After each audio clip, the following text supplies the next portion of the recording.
Hi, I'm Emma. I live with my mom and dad and my sister Sophia. She's really pretty and super smart. Our parents always seem to like her more than me. They pay a lot of attention to her, but not so much to me. They often tell me off for staying in my room a lot. They say things like, "You're always hiding away. You should be more active. We won't be here forever, you know." I know they won't be here forever, and I have my own thoughts and things I want to do.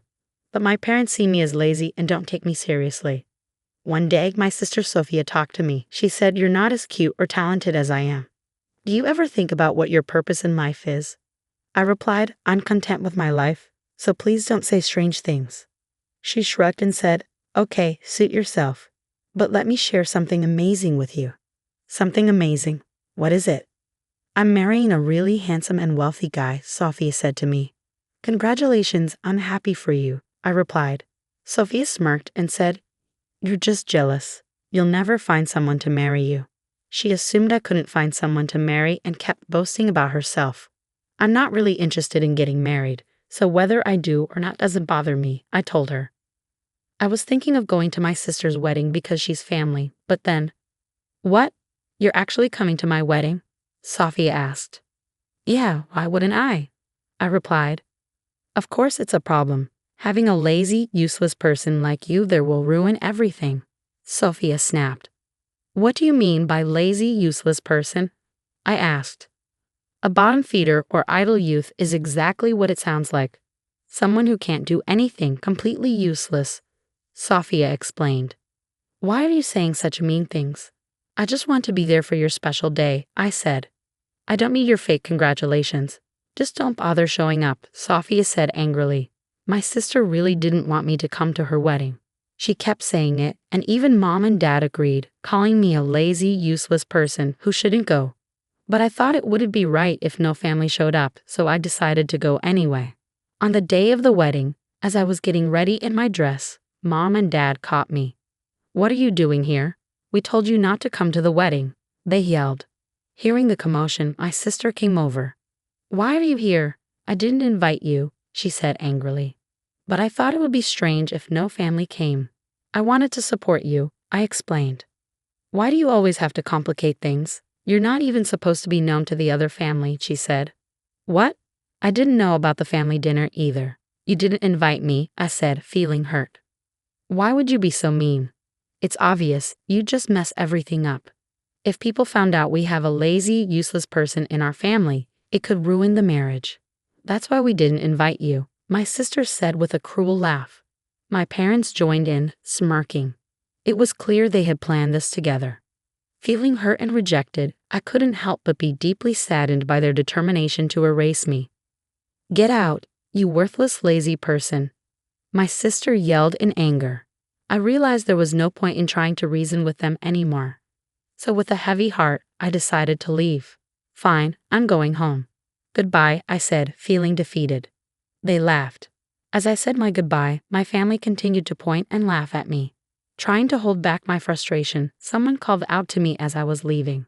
"Hey boss, great job today," they said. Thanks. Wait, why are you saying that? And what are you wearing?" I asked, confused. "Yeah, I'm the one getting married. Didn't you know?" They replied. "What? Hold on, how do you know Caleb, and why are you calling me boss?" I asked, bewildered.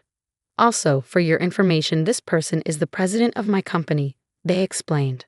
"No way. You're the president?" I exclaimed, shocked. "And what's your connection with Sophia?" they asked. "She's my sister," I replied. "What? Sophia is your sister, but I didn't see you at the family greeting," Caleb said, surprised. "Well, my sister didn't take me to the greeting," I explained. "Why would she do that?" Caleb asked, puzzled. "She thought I was just a lazy, useless person," I replied. "Sophia, is this true?" Caleb questioned my sister. "Well, she's always in her room staring at her computer. I didn't think she was doing anything important," my sister replied, sounding unsure, but Caleb wasn't having it. "Don't joke around. The boss gives us precise instructions from home. She's a skilled executive," Caleb said angrily, making my sister realize the mistake she had made. I didn't know, Emma. I'm sorry. I never thought." My sister Sophia stammered, realizing her mistake. It's okay, sister. I understand now, I reassured her. I'm going home. I'll call for the limousine. A limousine? That's a fancy car, Caleb exclaimed, surprised. Boss, you're leaving? Caleb asked, concerned. Yes, it seems I'm not welcome here, I replied, feeling hurt. Hey, what are you doing, Sophia? How dare you speak to the boss like that? Caleb scolded my sister, growing angry. But I didn't know. How can you blame me for not knowing? Sophie defended herself, sounding remorseful. Ignorance is no excuse, boss. I apologize for Sophia's rudeness, Caleb said, taking responsibility. It's all right. She's my family, so you don't have to apologize. I reassured him. No, I'll take responsibility and call off the marriage with Sophia, Caleb declared. What? Caleb, what are you saying? Sophia exclaimed, surprised. Quiet. I can't forgive someone who disrespects the boss. Caleb snapped, his anger evident. Why are you so upset? Yes, I said hurtful things to Emma, but why is it affecting you so much? Sophia asked, confused. You see, I owe a lot to the boss. I've had trouble finding steady work. My job history was a mess, and I was struggling to get hired anywhere. The only offers I was getting were from companies that didn't treat their workers well, making them work in unfair conditions. Just when I was about to give up and accept one of those jobs, I received an interview at the boss's company, Caleb explained. Caleb was talking about when he first got hired at my company. It brings back memories. I'd remember that happening, I said, reflecting on the past. The boss said she wanted to see me, not just my resume. After chatting for a while, she understood who I was and hired me. The boss's company offers fair working conditions and treats me well. So the boss changed my life, Caleb explained. Is that so? I didn't know. What a wonderful story, my sister replied, trying to win Caleb's favor. However, Caleb saw through her attempt and became even angrier. It's clear you're trying to manipulate me, but I won't forgive the disrespect you showed to the boss, Caleb said sternly, causing my sister to tremble in fear of his genuine anger. Please don't cancel the wedding. Come on, father, mother, say something, my sister pleaded, seeking support from our parents. But they remained silent, unwilling to intervene. We didn't mean to blame Emma as much as Sophia did. That's right, this is all your own doing, my father finally spoke up, shifting the blame onto my sister. What? Well, then the wedding is off, my sister exclaimed, tears streaming down her face as she screamed in frustration. Caleb remained calm as he explained the consequences of canceling the wedding. If we cancel the wedding, there will be a cancellation fee. If we cancel on the same day, it will be 100%, Caleb explained calmly.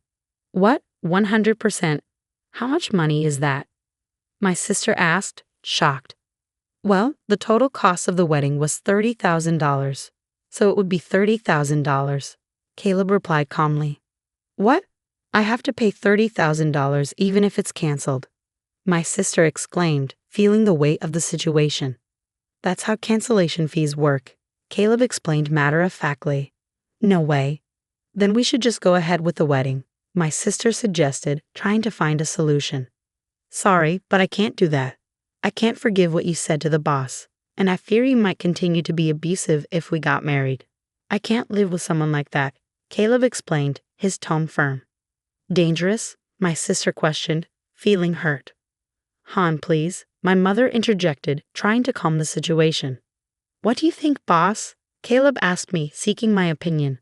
She's saying this now, but she's just telling you what you want to hear to get through this situation, I replied calmly. If you get married, she'll likely start mistreating you too, criticizing you for not doing enough housework even though you're working, or complaining about the challenges of being a homemaker and expecting you to do all the chores. I see.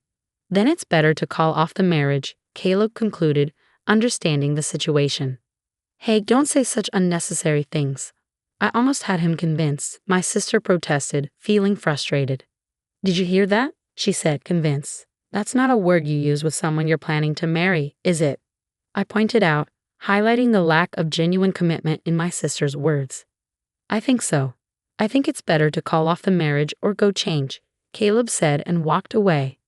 Wait, Caleb, don't go, my sister pleaded, panicking. Emma, what have you done? My wedding is ruined. Don't blame me. This is your own doing. You brought this upon yourself, I retorted, feeling frustrated. If you hadn't insisted on me not coming to the wedding in the first place, none of this would have happened. It's your responsibility. Bring Caleb back right now, my sister demanded angrily. I understand how you feel, but Caleb seems to have lost his desire to marry. If you proceed with the wedding in this state, it will only bring pain to both of you. I think it's best to call it off, I advised. What should I do then? Did you hear about the cancellation fee? $30,000 is a huge amount, my sister exclaimed, worried about the financial implications. Yes, it's a significant sum. Even if we split the cancellation fee, it's still $15,000. And if they blame me for the cancellation, I might end up having to pay the entire amount, I explained, realizing the financial burden. Well, that's a possibility, but what choice do you have? You've brought this upon yourself, I pointed out. Hey, I just said some harsh words. Is it really worth canceling the wedding over that? My sister protested. Don't tell me it's Caleb's decision, she added, feeling overwhelmed. Hey, father, mother, say something, my sister pleaded, turning to our parents for support. Suddenly, our parents became very friendly towards me. Well, I never knew Emma had become a boss. Oh my, as a mother, I'm so proud, my mother exclaimed. No, I always believed in Emma. She's a real go-getter. From now on, let's rely on Emma's money, my father added, relying on my financial success. You must be joking, I retorted. They had also been verbally abusive to me in the past, so I didn't feel inclined to spend money on them. Sorry, but I don't want to live with my family anymore. I'm going home now to look for an apartment to live alone, I declared, feeling fed up with the situation.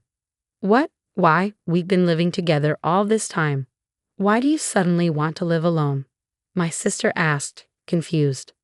I lived with you because I believed in the concept of family bonds. I hoped that by living together, you might eventually understand my job. But the reality was different. You never understood my work and even insulted me.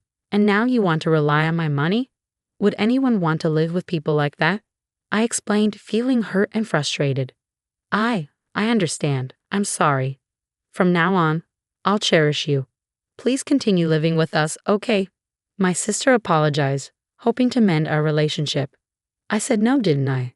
I don't want to live with you anymore, I replied firmly, standing by my decision. Despite my refusal, father and mother continued to insist, refusing to accept my choice. What if we kick Sophia out of the house? Then you'll live with us, right? My father suggested, surprising everyone with his proposal. What? Wait, father, what are you saying? My sister protested, feeling shocked and hurt by his words. Shut up. I was a fool to expect anything from you. We'd be better off living with Emma than with you, my father snapped angrily, showing his disappointment in my sister. It was the moment my father abandoned my sister, and as a family member, I couldn't bear to witness such cruelty. Father, just so you know, I detest people who abandon others so easily the most, I stated firmly, expressing my disapproval. What? What are you saying? My father asked, taken aback by my words. People like that will eventually betray my trust too, so I can't live with them, I explained. No way, my father exclaimed, realizing the consequences of his actions. Hey, you idiot husband. Why can't you convince her to stay? My sister scolded Caleb. Shut up, Caleb snapped in frustration. As my parents continued to argue, Caleb returned, now dressed in casual clothes. What's going on? Are you still fighting? Caleb asked, puzzled by the commotion. Caleb, I can't believe you actually went to change, my sister remarked, surprised. I told you I would, didn't I? What's going on? Caleb replied, confused. Are you really going to cancel the wedding? I hate this. Why is this happening? My sister lamented, feeling overwhelmed by the situation. Yeah, just so you know, you're the reason for all this, so you'll have to pay the entire cancellation fee. I've already discussed it with our parents, I stated firmly. What? That's not fair. It's not solely my fault, is it? My sister protested. Sis, no matter how you look at it, the blame falls on you, I replied, feeling frustrated. Hey, you be quiet. How dare you tell the boss to be quiet? I won't tolerate any more insults to the boss. Caleb intervened, defending me. Wait, please calm down, my sister pleaded, trying to diffuse the tension. Boss, did you call the limo yet? Caleb asked me. No, I got caught up in a conversation and forgot, I admitted. Then I'll call it. I need to go home too, Caleb said, taking action. Wait a minute. Please reconsider, my sister pleaded once again, hoping for a change of heart. What's there to reconsider? I don't love you anymore, my sister replied sadly. Don't say that. It was my fault. I promise I won't say anything terrible to Emma again. My sister pleaded, trying to make amends. We've had this conversation many times. Enough already. I replied, feeling weary of the repeated apologies. Boss, I've called the limo. It'll be here soon, Caleb informed me. Then let's wait outside. I'll go change too, I said, ready to leave. Wait, Emma, let's talk. My sister called out, hoping for a chance to reconcile. There's nothing to talk about, I replied firmly, determined to leave the situation behind. Wait, Emma, father and mother are begging too. Without you, we'll have to rely on Sophia's money, my sister pleaded. But Sophia will have to pay the cancellation fee and might run out of money. We won't be able to live comfortably, I countered, concerned about our financial stability. Father, mother, if you need money, why don't you consider getting a part-time job or something? I suggested. No way. I don't want to work at this age, my father protested. It's okay. There are people working even in their 70s and you're both still in your 60s, right? You're still energetic, I reasoned. That's not the problem. My body feels heavy and it's hard to move. And you expect me to work? My father complained. Yes, no way, my mother added, agreeing with my father's sentiments. Are we done here? I'm going to change, so don't talk to me anymore. After I get home, I'll pack my bags and stay at a hotel for now. I have no intention of dealing with you ever again, I declared firmly. Hey, wait for me. Please don't go. Don't abandon us. Emma. My sister and parents pleaded desperately, but I didn't stop. Ignoring their cries, I quickly changed and left the venue. Caleb's limo took me home, where I packed my bags and headed to a hotel. There, I searched for apartments, signed a lease right away, and completely cut ties with my family. As a consequence of canceling the wedding, Sophia had to pay the $30,000 cancellation fee, and my parents were so angry that they disowned her. In the end, they ran out of money and had to work part-time jobs. Sophia, having nowhere else to go, began living as a gig worker.